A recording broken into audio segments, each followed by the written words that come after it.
Assalamualaikum warahmatullahi wabarakatuh. Bismillahirrahmanirrahim. Alhamdulillahirabbil alamin. Wabihi nasta'in wa ala umuri dunya waddin. Wassalatu wassalamu ala asrafil anbiya'i wal mursalin. Sayyidina wa maulana Muhammadin wa ala alihi wa sahbihi ajmain. Amma ba'd. Marilah kita panjatkan puja dan puji syukur kehadirat Allah Subhanahu wa Ta'ala yang telah memberikan kekuatan, kesehatan, lahir dan batin kepada kita semua, sehingga kita dapat berkumpul di tempat yang mubarak ini. Salawat dan salam tidak lupa kita kirimkan kepada junjungan kita Nabi Allah Muhammad SAW yang telah mengantarkan umat manusia dari peradaban hidup yang jahiliyah menuju peradaban terang benderang yang penuh dengan kemajuan ilmu pengetahuan dan teknologi.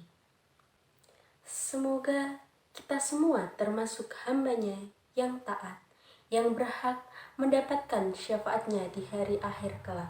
Amin, amin, ya Rabbal Alamin.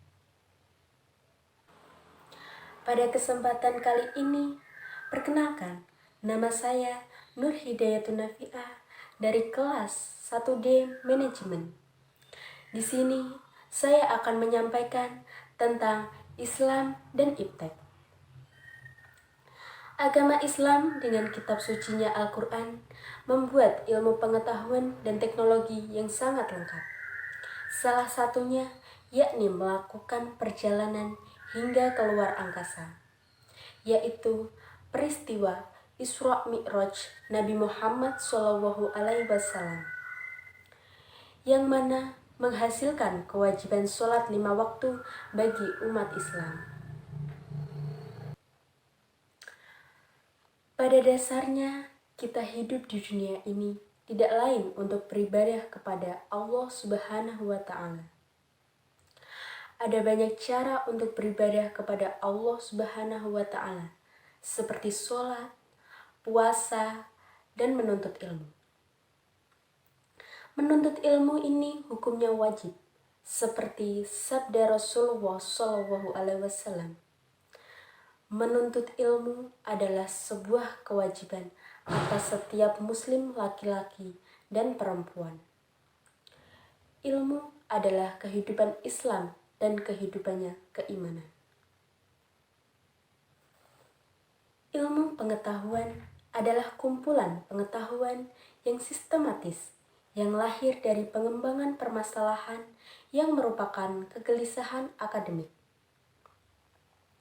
Sedangkan teknologi adalah suatu cara, proses, alat mesin, kegiatan, ataupun gagasan yang dibuat untuk mempermudah kegiatan manusia.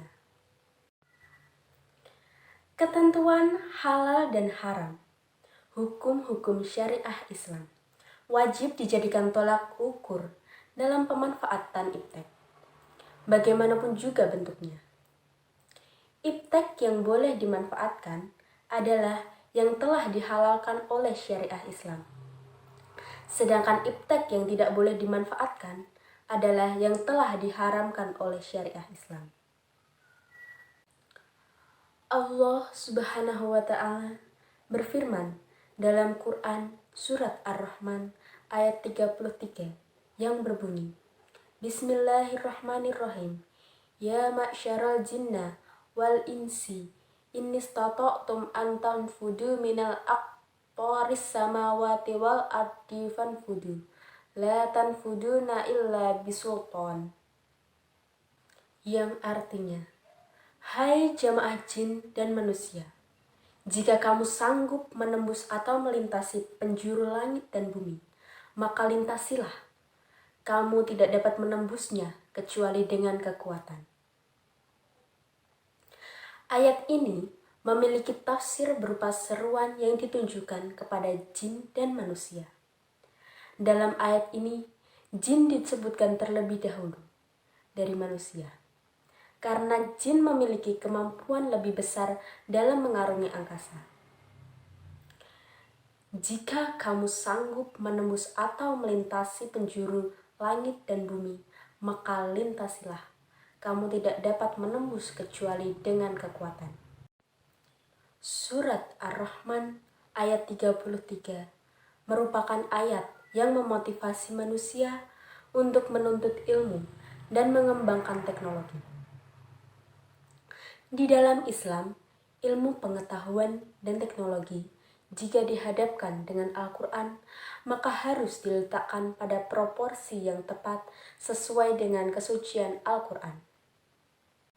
Artinya, Al-Quran tidak bisa kita paksakan untuk sesuai dengan kebenaran-kebenaran teori-teori ilmiah. Jadi, alasan mengapa Allah memerintahkan mempelajari iptek. Yang pertama, karena agar manusia semakin mengenal kebesaran Allah yang ada di dalam semesta ini. Yang kedua, berhubungan dengan misi manusia, yaitu khalifah di muka bumi. Tugas khalifah di muka bumi adalah menciptakan kemakmuran dan membangun kembali keseimbangan alam yang sudah Allah tegakkan. Sebagai pemakmur bumi, manusia akan ditemukan dengan berbagai masalah-masalah. Untuk menyelesaikan masalah-masalah tersebut, maka kita membutuhkan ilmu pengetahuan dan teknologi. Kita tidak bisa menyelesaikan masalah tersebut dengan menggunakan ilmu agama saja. Inilah alasan Allah mengapa memerintahkan kita untuk mempelajari iptek. Karena iptek tersebut dibutuhkan manusia untuk menyelesaikan misi sebagai khalifah di muka bumi. Dengan adanya iptek, kita bisa mewujudkan Islam yang rahmatan lil alamin atau yang menjadi rahmat alam semesta. Hadirin hadiroh rahimakumullah.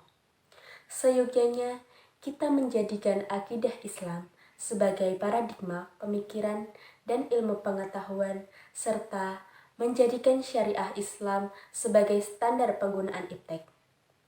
Akhirul kalam, wallahu muwaffiq ila aqwamit thoriq.